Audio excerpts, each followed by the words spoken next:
Bonjour Sarah Jedid, merci beaucoup d'avoir accepté cette interview. On va parler un petit peu de ton profil, ton parcours et ce que tu fais chez Performix. Tu es responsable mobile et tablette. Peux-tu nous parler de ton parcours? Comment en es-tu arrivé là?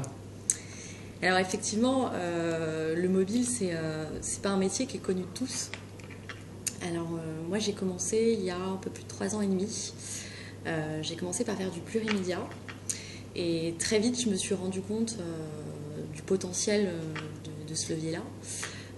Donc j'ai commencé à gérer du média mobile chez l'entité Funvalais, donc du groupe Publicis, qui est l'agence marketing mobile du groupe Publicis.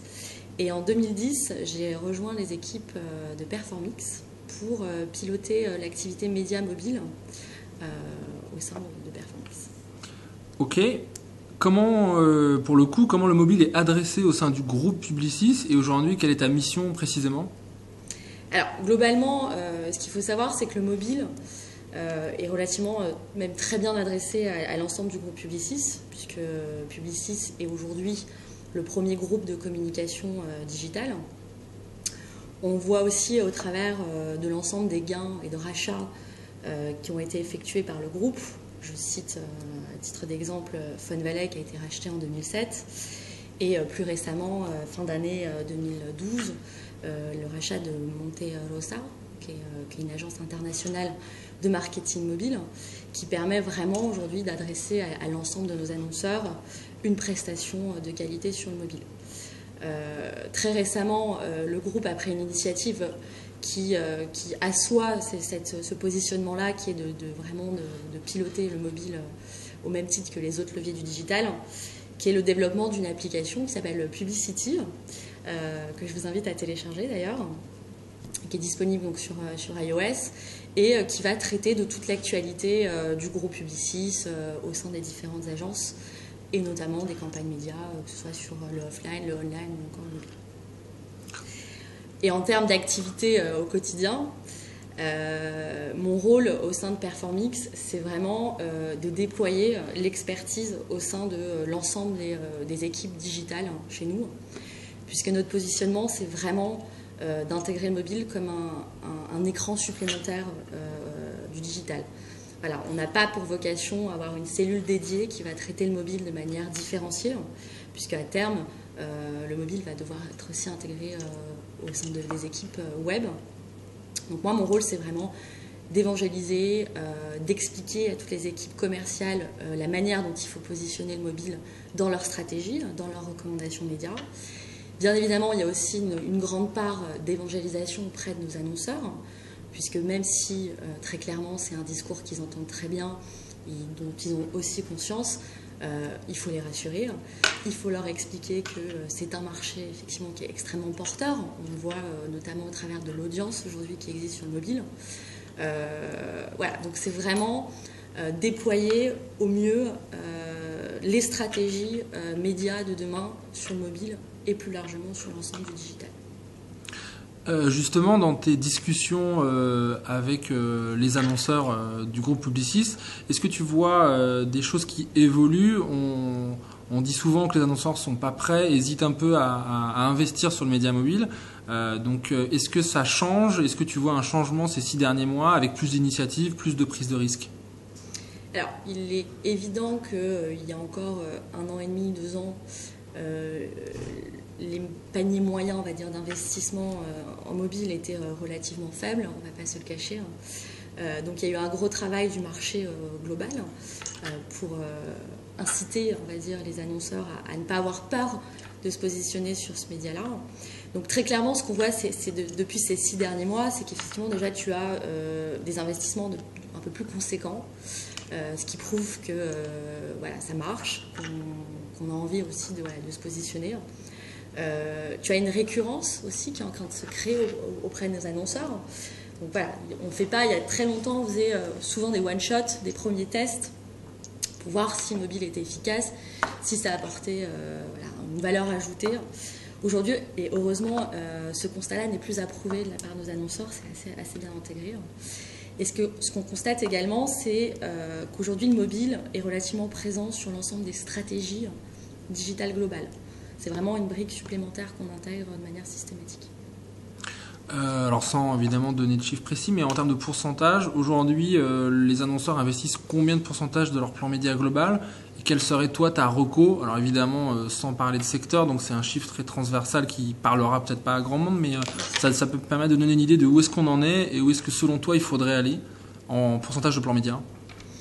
Alors aujourd'hui, je pense que tu le sais aussi bien que moi, c'est un média qui est relativement sous-investi.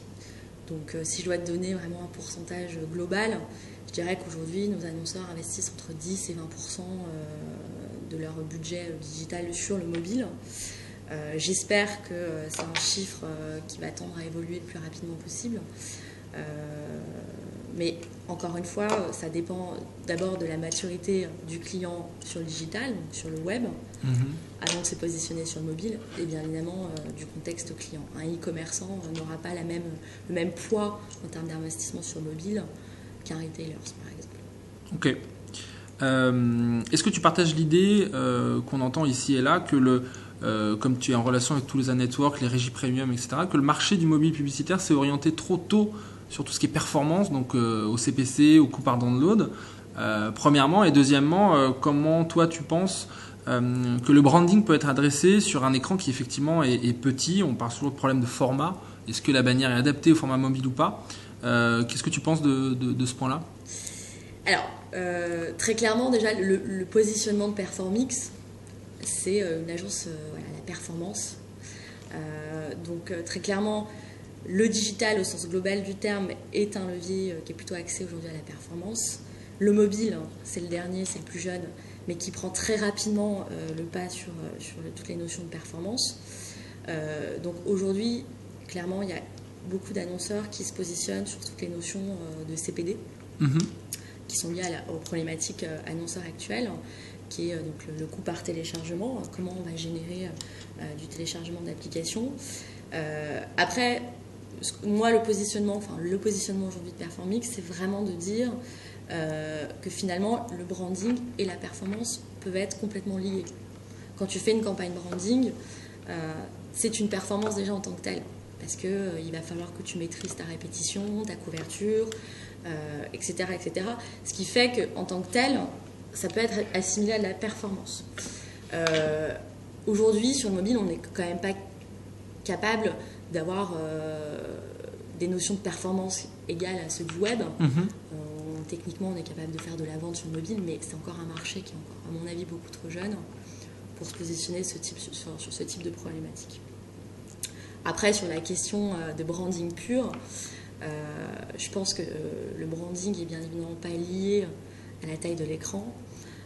Justement, la force de ce média-là, c'est sa capacité, on va dire, d'interagir avec le mobile-note. Aujourd'hui, le mobile, c'est le smartphone, c'est vraiment le device le plus personnel qu'on a et qui permet justement de créer une relation entre la marque et l'utilisateur qui est assez unique. L'effet du touchscreen, de l'écran tactile, crée aussi une proximité, le fait qu'on touche la publicité, crée une proximité en tant que telle entre la marque et l'utilisateur. Après, voilà, aujourd'hui, il y a eu le lancement de Hayad qui a fait qu'il y a eu le déploiement de toutes les clés en HTML5 qui permet très clairement aujourd'hui de proposer une expérience utilisateur extrêmement riche.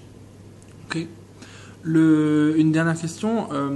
Le brief idéal qui est la création de trafic en magasin, le mobile to store, est-ce que c'est possible aujourd'hui de créer vraiment du trafic en magasin et de le mesurer pour des acteurs qui ont des points de vente, un site marchand, mais aussi des points de vente physiques?